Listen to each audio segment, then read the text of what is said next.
Recovery आ रही है तो हमने सोचा कि एक ऐसे ही शानदार फंड मैनेजर के साथ फिर से बात करते हैं। Fund manager, entrepreneur, of course Sharad Pachisia को मार्केट में सभी जानते हैं। पिछले दशक में ऑफ कोर्स सेल साइड में वर्क कर रहे थे, अब एक कंपनी बिल्ड कर रहे हैं और सेज1 कैपिटल समित वर्धक की जो फाउंडेड कंपनी है उसके सीईओ हैं।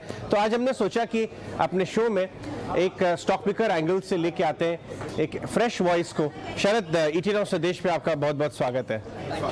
Thank you. शरद, सबसे पहले समझना चाहेंगे कि आप इन्वायरमेंट को कैसे असेस कर रहे हैं। लास्ट 2 दिन से थोड़ी स्टेबिलिटी आना शुरू हुई है बाजार में, लेकिन ऑनेस्टली स्पीकिंग 2 दिन पहले तक लोगों की जान गले में अटकी हुई थी। अच्छे बड़े बड़े इन्फ्लुएंशियल इन्वेस्टर से आप बात करते हैं, सबके मन में यही सवाल था कि वन साइडेड स्लाइड हो रही है। तो आपने अभी लास्ट कुछ दिनों में डेटा पॉइंट्स को कैसे एनालाइज किया, एनवायरनमेंट को कैसे एनालाइज किया है? Thanks Ajay. So risks in markets are there. It's all across cycles. We have seen market risk. It is very important in terms of understanding क्या risk है currently markets में. So अभी जो risks आप देख रहे हो, largely they are on account of global parameters and global factors. So be it Russia-Ukraine crisis, which has obviously led to commodity upsurge and oil increase in prices. But important is to assess कि इस risk का sustainable impact क्या है. Are these temporary or are these permanent?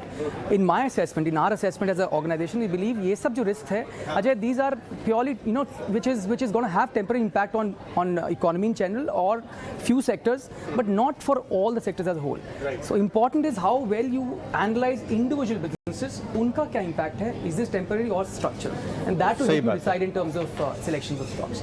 तो आपकी methodology stock picking को लेके किस तरह से है, और आपके यूनिवर्स की कंपनीज ये जो एकदम ब्लैक स्वॉन इवेंट आ गया, commodity price rally, crude rally, उससे किस हद तक इंसुलेटेड है या इम्पैक्ट है, ये एनालिसिस किया होगा आपने? एब्सोल्युटली, ये बहुत ज़रूरी है। आपने सही बोला कि ये जो रिस्क है, इससे जो बिजनेस अपने देख रहे हैं, जो वैल्यूएट कर रहे हैं, उनका क्या इम्पैक्ट है, इज इट टेम्पररी और परमानेंट। हमारे असेसमेंट में जो बिजनेस हमारे पोर्टफोलियो में है, नो डाउट इनका इम्पैक्ट टेम्पररी लगता है in terms of margin, because you may not be able to pass on the cost hike of raw materials.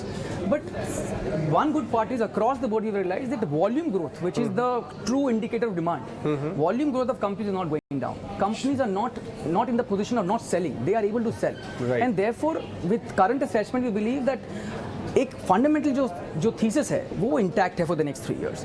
With this price fall आ जाए, what has happened is valuations have become attractive. So we believe these are opportunity times. हमारे हिसाब से ये time है जब कोई नया पैसा आता है तो उसको डेफिनेटली आना चाहिए, और या तो टॉपअप भी होना चाहिए. तो we are all in all very comfortable and we are using these downturns as opportunity to invest. Right. Sharad, almost $500 million का अब आपका पूरा AUM हो गया है, और जैसा कि हमें इंडस्ट्री सोर्सेज ने बताया कि इंक्वायरी चलती रहती हैं, and you are very selective as far as investors are concern. तो लास्ट 1-2 हफ्ते में किस तरह के कॉन्वर्सेशंस हुए आपके अपने बिग क्लाइंट्स से? क्या टॉपअप्स आ रहे हैं, फ्लोज पॉजिटिव हैं? Oh, absolutely, Ajay. I think selection of clientele base also becomes very important. सब कैटेगरी के क्लाइंट्स हैं मार्केट्स में, बीट रिटेल क्लाइंट्स, बीट मास एफ्लुएंट, बीट UHNIs. हमारे हिसाब से हम जो सेगमेंट को फोकस करते हैं, which is UHNI and family offices, इनका अगर आप देखोगे, they have seen multiple cycles अब and they have really become very evolved. So जो प्रॉब्ली जो उन्होंने पैनिक कोविड में दिखाया था, वो पैनिक अभी दिखा नहीं रहे हैं, because they have also understood, they have experience how SageOne has been able to navigate these cycles. So we are very happy. We are pretty happy. हमने in fact in this last 1-2 months, we've not seen significant drawdowns or redemptions in clients' portfolio. Okay. In fact, top-ups आए हैं.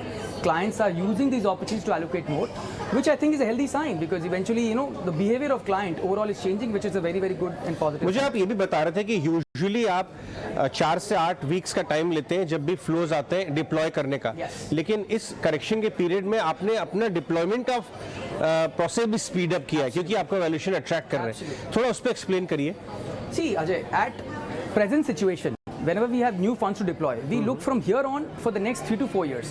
क्या view है of the businesses which we are part of the portfolio.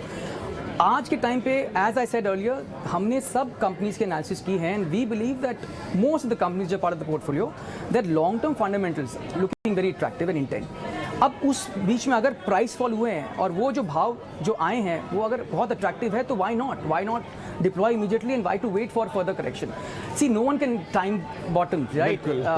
Not even the best of the successful investors. But अगर odds in favor, अभी better हैं, तो better use this times to deploy, and that's what we doing. Right. Sharad, आपने ये भी view लिया है कि bottom actually is not a point, it's a phase, तो इससे अच्छा है कि आप अपना डिप्लॉयमेंट चालू रखिए, आपका पैसा लग जाएगा। ये जो पूरा ये जो क्रूड रिलेटेड स्पाइक आया और जो आपने हिस्टोरिकल कुछ एविडेंस देखा या डेटा पॉइंट्स देखे, कब तक लास्ट करता है ये? See Ajay, risks like surge in commodity या war, these have happened multiple times in the past. Sure. In our assessment, we have seen typically the drawdowns in overall markets could be between 15 to 22%. Okay. अभी देखोगे आप तो from peak to bottom Nifty देखो तो वो 15-16% down है। आज obviously गिरा, आज बढ़ा है Rebound आ गया। निफ्टी, और even small cap mid cap indices देखो तो 18 से 20% डाउन है। सी ब्रॉडर मार्केट्स यहाँ से और 5 तक डाउन जा सकते हैं, you never know, but more important is the bottom underlying businesses, the individual stocks are down between 25 to 40%, अच्छी कंपनियां, so which is I think very I would say reasonable, or I would say good times to probably start investing, and this is where our focus is. चलिए, तो आपने ये बात clear कर दी कि आप इस करेक्शन में ऑलरेडी डिप्लॉय करना शुरू कर रहे हैं। Absolutely. राइट। चलिए अब बात करते हैं थीम्स जो आपने आइडेंटिफाई किए हैं। मैं देख रहा था आपका पोर्टफोलियो, हम स्पेसिफिक स्टॉक्स की तो बात नहीं कर सकते, लेकिन बिल्डिंग कंस्ट्रक्शन, बिल्डिंग मटेरियल एक ऐसा थीम है जो आपको काफ़ी अच्छा लगता है। बहुत सारी कंपनीज हैं, लेकिन आपको क्यों पसंद है वो थीम? सी अजय, हमारे 2 पोर्टफोलियो हैं और we largely are into mid and small caps. हम बिलीव करते हैं एक्टिव मैनेजमेंट में। वी डोंट हैव मैंडेट कि हम पर्टिकुलर सेक्टर में डालना ही है या हमको पर्टिकुलर इंडाइसेस को रिप्लिकेट करना है, which is I think flexibility we as PMSs enjoy.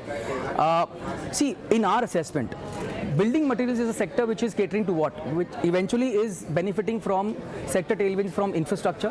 It is benefiting from real estate revival. And we believe that this space has consolidated a lot also in the last 2-3 years. Every space, be it text, be it tiles, be it structural steel pipes, be it your, I would say even cables and wires, you will see probably 2 or 3 companies which are occupying the largest market share. And we believe that the sector tailwinds are at least very intact for the next 3 to 4 years. यहाँ पे लग रहा है 20 से 25% growth earnings की लगती है, and since वो ही हमारा क्राइटेरिया है, when you look for businesses we look for the 20-25% earnings growth is what we believe is there in this space. Name में 25 है तो 25% earnings growth, 25% return on a sustainable आप ट्राई करते हैं। Anyways, on a lighter note, लेकिन दूसरा एक theme की बात करते हैं, वो है केमिकल्स। Yes. नाउ केमिकल्स में एक समय था बाजार में सबको केमिकल चाहिए थे अपने पोर्टफोलियो में, और फिर उसके बाद थोड़ा मार्जिन प्रेशर आया तो सबने शन कर दिए। लेकिन फैक्ट ऑफ द मैटर है कि ये बड़ी स्ट्रक्चरल और सस्टेनेबल काइंड ऑफ थीम है।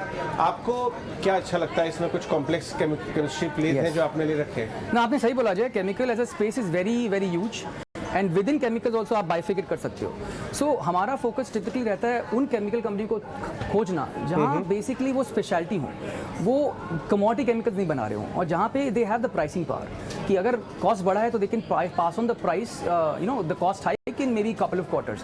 एंड वी बिलीव दैट अगर आप देखोगे तो manufacturing in boom in India is something which is a story intact. बिल्कुल। एंड अगर कंपनीज का यूजर इंडस्ट्रीज फार्मा है या योर एग्रोकेमिकल है या टेक्सटाइल्स है, वो सब companies are benefiting a lot, volume growth बहुत अच्छी है, हमको यही स्पेस अच्छा लगता है। So there are some great companies available in speciality side on which are catering to pharma and which are catering to agro.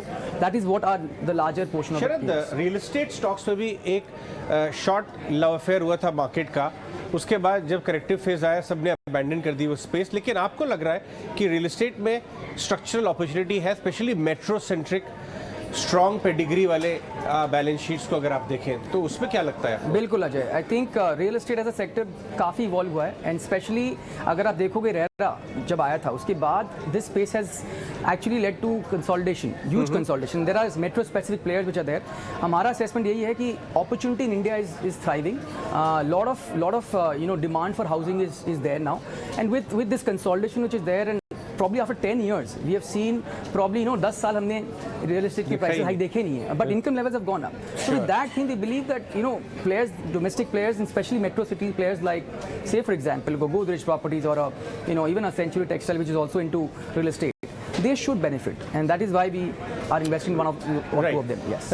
एक आखिरी सवाल आपसे पूछूंगा शरद कि आपकी जो 2 स्ट्रेटजीज चल रही हैं, एक मिड एंड स्मॉल और एक प्योरली मिड, उसमें अर्निंग्स ग्रोथ 1 ईयर फॉरवर्ड आपको कैसा नज़र आता है? और दूसरा ही पार्ट उसका, क्या आपने रिवर्क किए नंबर्स नीचे की तरफ उन पे? Oh yes, very valid question Ajay.